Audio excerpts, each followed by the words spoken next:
Bueno, mi nombre es Tian Ortiz, trabajo restaurando las esculturas de la ciudad y ahora estamos en la muestra de mis esculturas en la sala Marta Arangoa. Van a poder encontrar piezas de cerámica, de metal y madera. La idea de la muestra nace producto de mi cambio de identidad.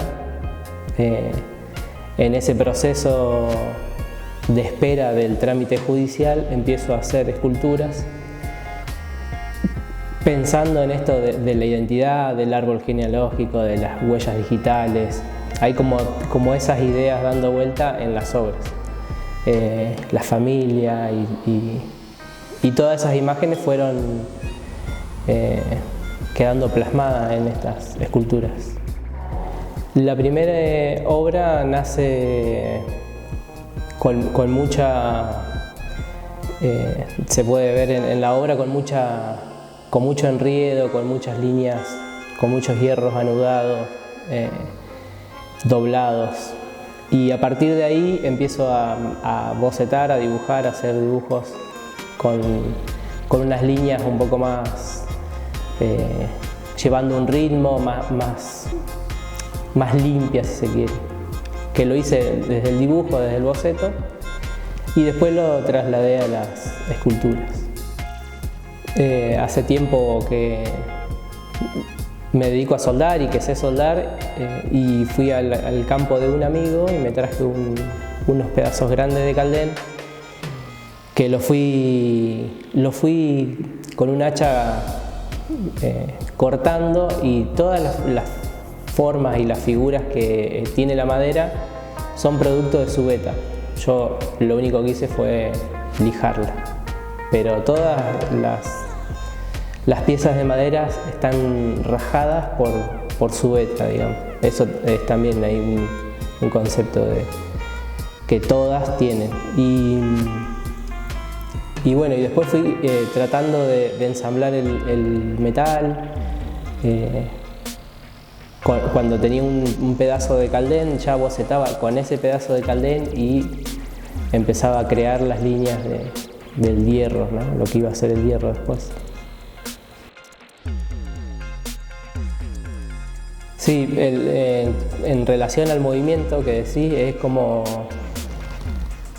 Creo que también mi forma de crear, he hecho circo, he hecho teatro, he hecho acrobacia, entonces creo que el movimiento de alguna manera está a la hora de crear. Yo creo que un poco desde ahí, desde la imagen de esa forma de crear, y después tratando de seguir la línea esto del que te decía de la veta, de jugar un poco con ese movimiento, que no hay líneas rectas o hay muy pocas líneas rectas en la madera, y por eso lo que le sigue o la rodea o la acompaña en el metal también tiene esa sensación de movimiento. También el ritmo hace que estas diagonales de sucesión de hierro, creo que también le ayuda a ese movimiento. Sí, con las dos cosas me parece que el contraste, este contrapunto entre el metal y la madera, lo cálido, lo frío, como lo blando, lo usé mucho, esa idea en las obras, esto de un cuerpo rígido, duro, del metal, o una coraza, que hay algunas obras que hablan de eso, y lo más interno, como la madera, lo más sensible, lo más blando, digamos. Para mí es muy importante el poder primero sacarlo para afuera. Cuando empecé a hacer las esculturas no sabía que iba a ser una muestra, solo estaba creando, estaba haciendo, estaba sacándolo para afuera. Y después me parece que con todo esto que surgió de la muestra, de que se concretó legalmente mi identidad, si bien yo ya me sentía y me hacía llamar Portean. Después los comentarios que voy teniendo es como, che, mirá, estoy en la misma, o me gustaría tener información sobre esto, y me parece que está buenísimo, no solo para mí, sino para un montón de personas que están en la misma posición o en otra situación o algo similar, y que como que se pueda decir sin ningún miedo, sobre todo, ¿no? Como, me está pasando esto y nada, y que también se puedan sentir acompañados. Yo me sentí muy acompañado en este proceso por mis amistades, mis amigos, hermanos que tengo, y bueno, también están reflejados ahí de alguna u otra manera. La serie de Guerreros en Familia está enmarcada en unas casitas, que yo le llamo casitas, son hierros doblados, anudados también algunos, y no hay una estructura de familia. De hecho hay personajitos que están solos con sus mascotitas, y eso también para mí es una familia. También como contar eso, ¿no? De que no las estructuras convencionales, no, ya desde la casa donde viven, o el lugar o la tierra, no es lo tradicional, digamos. Y quería reflejar un poco eso en esa serie puntualmente de los guerreros. Por lo que te decía hoy, ¿no? De lo importante que son para mí mis amigas, mis amigues. Arte argentino contemporáneo para buscar en la web, Carolina Antoniadis.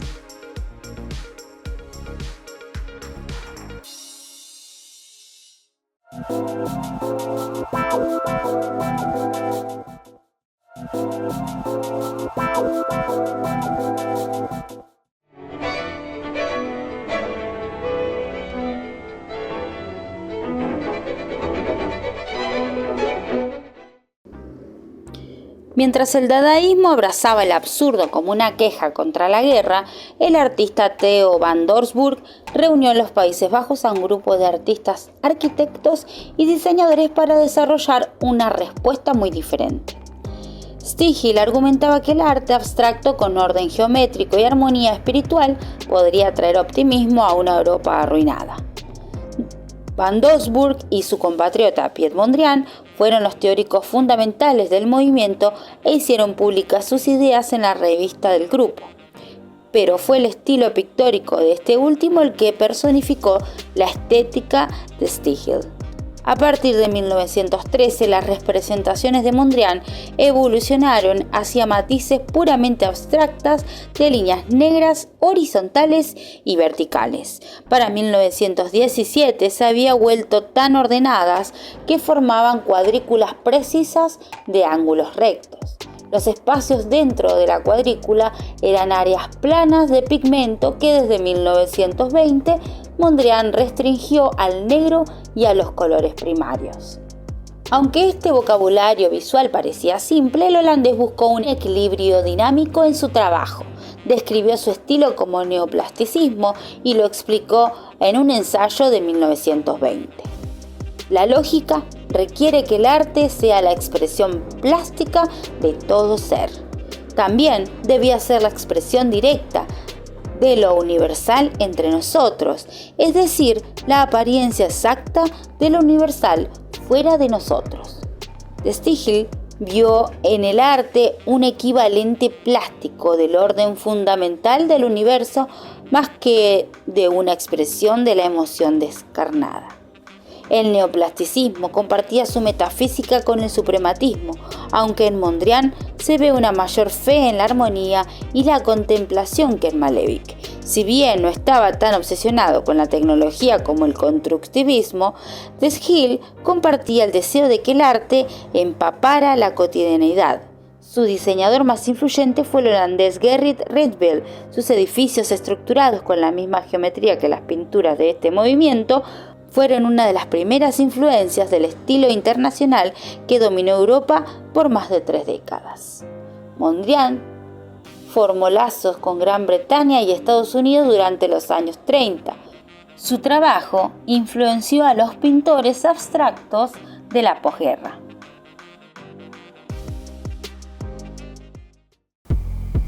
Para mí es muy importante esto, no solo el mostrarlo, el que esté ahora colgado acá y que la gente venga y lo vea, sino en el proceso de hacerlo. No te digo que es una terapia, pero sí hay una sanación en algún punto de estar con las manos en el barro. Ese fue un momento de mi vida en donde yo tenía que estar en un lugar donde no quería estar y tenía que cumplir un horario. Entonces, para cumplir ese horario, le pedí a unas amigas un poco de barro y empecé a hacer estas piezas. Después me compré un pedazo de barro y me puse a hacer. A mí me salvó, estuve 1 mes y medio, 2 meses, no me acuerdo, haciendo. Mi cabeza estaba en otro lado y mi cuerpo estaba haciendo estas piezas. Que también para mí es como la resistencia, es no sé, yo me lo tomé así y con esa intención salieron estos personajes de arcilla que están en la resistencia. Por eso también se llaman los guerreros, en familia. O sea, yo me sentía en esa, trabajando el barro. Y el metal con la madera también, es como, si bien son 2 momentos diferentes o 2 situaciones diferentes, en esta espera, siempre hay una espera de que se concrete o llegue una situación. El estar haciendo, el estar creando, no, lo vuelvo a repetir porque me parece que es importante eso. Yo no estaba pensando en hacer una muestra, yo estaba creando, estaba siendo libre, estaba feliz o no feliz, pero digo, estaba ocupado y haciendo eso que amo, que me gusta. Como otras disciplinas, hoy utilizo la plástica para expresar lo que me pasa, lo que siento, lo que atravieso. El después de la muestra es como, es muy lindo porque ahí viene la palabra, ahí viene la charla, ahí viene el que lo que hice en algún momento les atraviesa por una u otra razón, y eso es hermoso, no sé, vivirlo, escucharlos. Que algunas personas sienten cosas, eso es magnífico, que alguien sienta algo con un pedazo de hierro y madera que está colgado en una pared. Eso es. Y ese ida y vuelta, ¿no? Como, bueno, me cuentan qué es lo que sienten, me preguntan en qué estaba pensando o haciendo yo, y ahí también nace otra cosa, que es muy hermoso y no sé, no lo había sentido nunca tampoco eso. Este ida y vuelta, el intercambio, las charlas. Esto de que la muestra hoy esté acá me hizo encontrar con gente, esa gente me preguntó cosas y yo empecé a recordar otra de cuando era pequeño y empecé a recordar como los momentos que me encontré con el arte, ¿no? Y de chiquito hacía billutería y me acuerdo que hacía unos prendedores que son muy parecidos a las esculturas, por lo menos aquella es muy parecido. Y nada, y es eso, como está bueno que vengan niñes a verla, no solo esta, sino que vayan a ver arte, muestras. Y como ir, no sé si incentivando, pero sí mostrando el arte a las niñas, me parece muy importante eso, para que en algún momento, en otro momento, se acuerden, se despierte eso y sigan haciendo las personas arte. Me parece que eso es importante también para tenerlo en cuenta.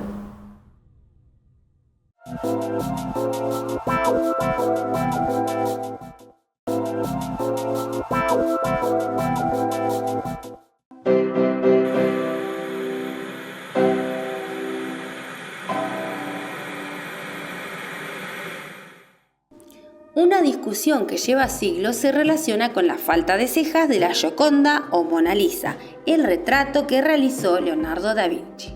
Hay quienes sostuvieron que el artista no terminó su obra.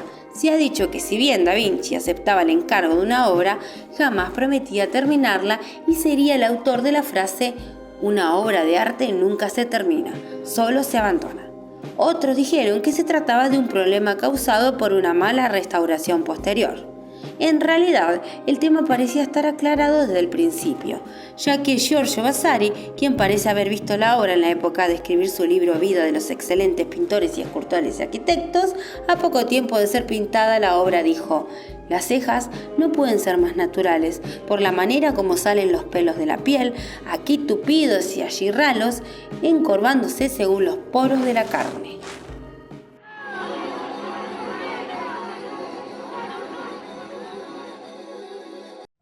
Bueno, hoy nos vamos a ir más lejos para nuestro conocimiento, que es hacia la pintura oriental. Sabemos poco de Oriente, quienes hemos sido formados en Occidente, pero también el arte de Oriente habla de la condición humana y de cosas que pasaron y que influenciaron y fueron influenciados por Occidente. Eso sucede con el periodo Edo.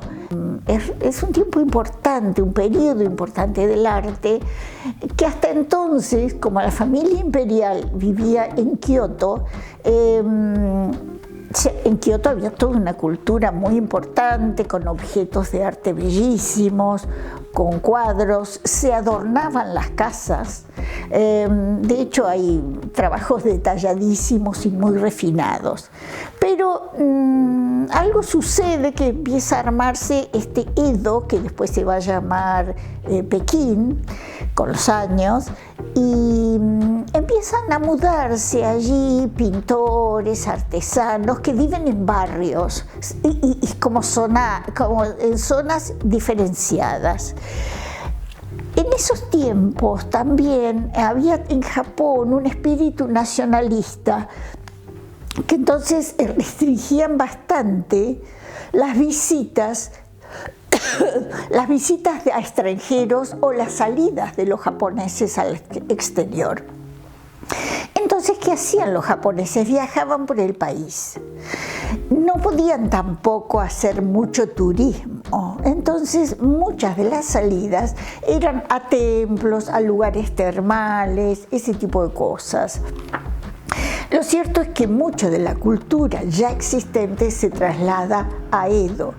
Y en Edo justamente se produce, y eso está visto, bueno, también hay que recordar que en Japón hay una cultura donde hay casas que ellos llamaban de entretenimiento, ¿no? Y entonces hay ya bastantes fotos de mujeres en situaciones privadas, íntimas, que después el impresionismo también hizo para la misma época en Occidente. Por eso se habla de esa influencia. También hay cosas bastante humorísticas a veces, dibujos maravillosos, por cierto. Y en Edo lo que pasó fue que entonces muchos de los... el formato de estas obras eran estampas, porque parece ser que eran fáciles de vender cuando la gente iba a los lugares estos, que eran en realidad una excusa también para salir, pintar y conocer el Japón. Se traían estampas, eran fácilmente vendibles. De manera que mucho del arte está en estampas, después y bueno, y fueron apareciendo pintores renombrados que se fueron sofisticando, se fue conociendo Japón y bueno, y fue progresando. A veces también había cosas muy humorísticas, ¿no? En relación justamente a la vida en común. Muchas de estas cuestiones de humor y de la vida privada se llevaron después a las mangas, de las cuales hoy no vamos a hablar, porque hoy quería hablar de una obra que sí ha trascendido notablemente, que es La ola de Hokusai. Porque dentro de esta situación donde lo que estaba permitido era pintar lugares sagrados, uno de los lugares más sagrados era el Monte Fuji. Y el Monte Fuji, Hokusai, que parece que había muerto su mujer, tenía unos 60 años, que para la época era como bastante anciano, y no sé por qué razón hizo como 49 estampas del Monte Fuji con distintas imágenes. Una de estas es esta, pero no está completa porque adelante tiene la ola que ahora la voy a mostrar, que es esta, y que seguramente la van a reconocer porque ha llegado a Occidente y se ha generalizado, es comúnmente conocida en objetos de merchandising, de sábanas, ilustraciones y demás.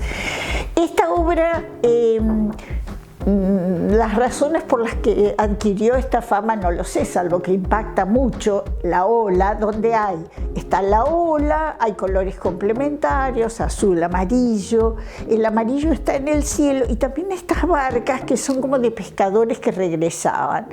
Y hay como algunos dicen que van a ser tragados por la ola tan inmensa y otros dicen, bueno, van a pasar la ola, como parece ser en otros casos. La ola también hay quienes han analizado que hay situaciones de triángulo, ¿no? Uno acá, otro acá, bueno, y el monte Fuji que estaba más allá. Y también es muy interesante este espacio interior, ¿no? que le da como luz. Para el arte oriental el espacio era muy importante, ¿no? Tan importante como la figura. Bueno, de alguna forma quise hablar de estos objetos que forman parte de esta cultura tan maravillosa, tan sofisticada en algunos sentidos, seguramente también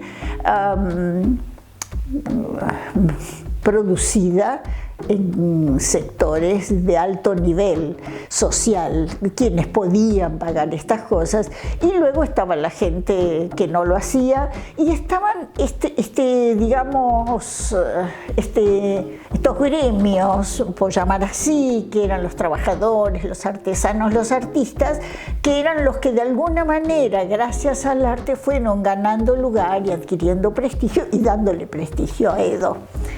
Bueno, eso. Muchas gracias. Hasta luego.